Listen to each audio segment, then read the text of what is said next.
Hey, today we're going to keg the beer. It's going to be the Keylime elderflower we're going to put over in kegs today, so we're getting ready to cold crash it here in the refrigerator. So we'll bring out all the kegs and then we'll bring over the 5 gallons nice and dandy over into the kegs. So stay tuned and you'll see how that's done. I just brought out the keg right now. And here, as you see, it's actually it's cold and so forth as well. Now I'm going to put in Star San sanitizer and everything in and clean it complete out to make sure everything is actually ready, including the 2 filler studs you got right here in both of them. So the nozzles and also the inside of it, the valves, which are in here as well, are completely clean. One thing that you need to be really aware of when you do that is that the sanitation part of the whole process is extremely important. So you'll have to use a lot of sanitizer, or at least make sure you're all sanitized up, and the Star San product is actually quite good for that. So there'll be both Star San in a sprayer and also with your hands and everything else, and anywhere you actually use of that, you need to have sanitizer or sanitize the different items. So stay tuned, and we should be having this on a cold crash for a couple of days within the next few minutes. So Star San's being used in this case, and the beer is actually ready over there. Just took the head off here. I'm going to put in some Star San here, and then we're going to go ahead and flush it out just to make sure. So here we are, just checking the color of the beer. It looks really nice. Also look for that there is no residue going up and down, or the fermentation is kind of stopped, because you will see things going up and down, like small lumps or whatever, and that should also have stopped, of course. The real fermentation process will be, of course, let's say, stopped when you can see the specific gravity is down to almost 1, and then it should be fine. You'll also see down the bottom here that if you have it collected as well, there'll be some residue down the bottom here, and that should give you an idea about how far you are with the beer before you do it. So we'll unscrew this last part down here, and then we'll make sure that we take a specific gravity reading, and then we'll put it over into the keg. Well, first we'll go ahead and take a specific gravity reading. Let's have a look at that. See where we are. I don't think it's going to get any more. It's been like this for a few days now. So we're looking at 1.0, probably 8, I think, at the moment. So that's basically what we're looking at. So it's probably going to stop, but it's good. The beer is now transferred from the fermenter straight through here over into the keg. It's all being sanitized by the Star San, which is quite nice.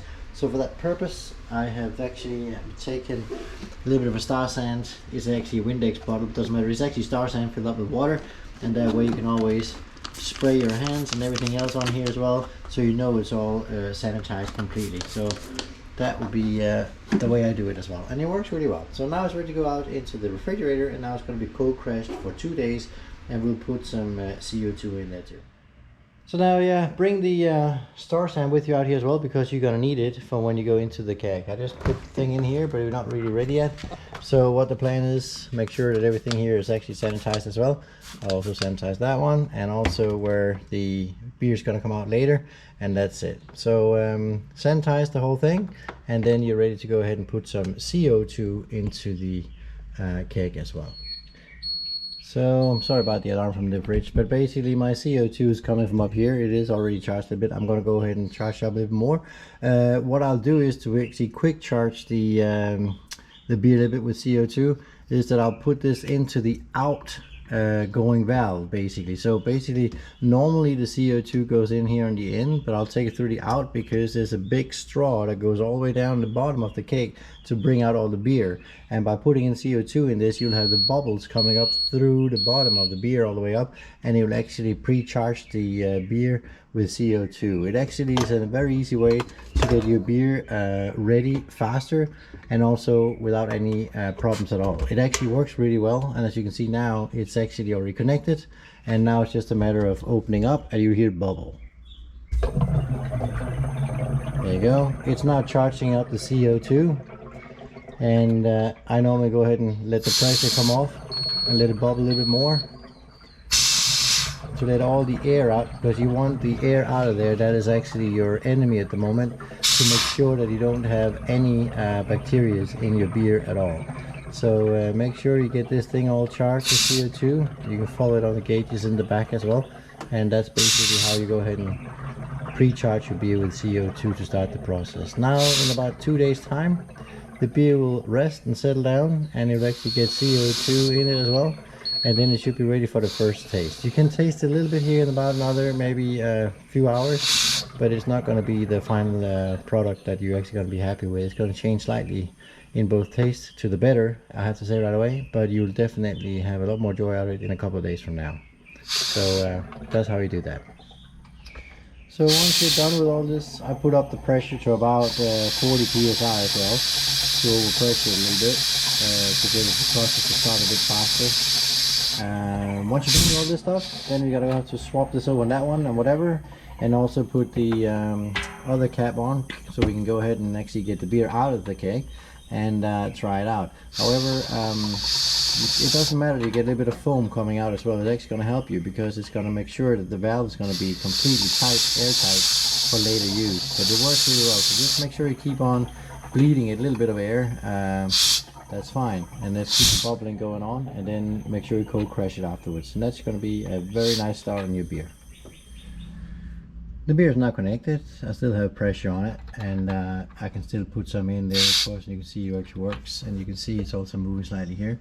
Now it's ready to be tested. I'm just going to make a quick test, but it's not going to be the taste that I want, so it's just a test that the system works. It needs now to stay here for the next couple of days and be cold crashed, and then it's ready for your enjoyment. And so here's the first taste, basically, or just the test of the system. It is going to be a little bit overpressured, but we're definitely going to try it.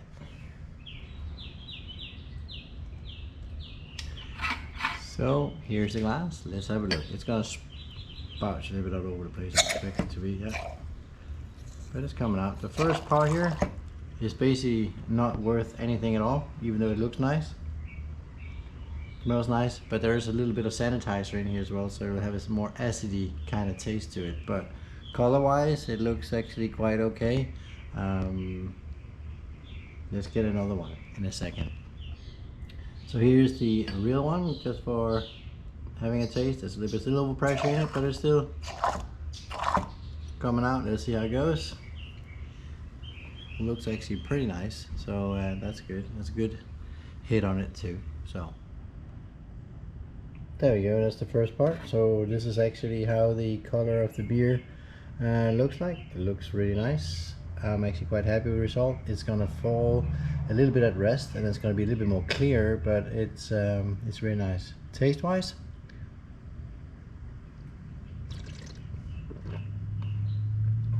it tastes really nice, and in about a couple of days when it's cold crashed, I'm quite sure this is gonna be a phenomenal beer, and I'm looking forward to try the result. I hope you enjoyed it. Remember to click the like, subscribe button if you not already have done it. You can also do the notification bell, and then I'll come back with some further videos for the next beer that I'm going to brew.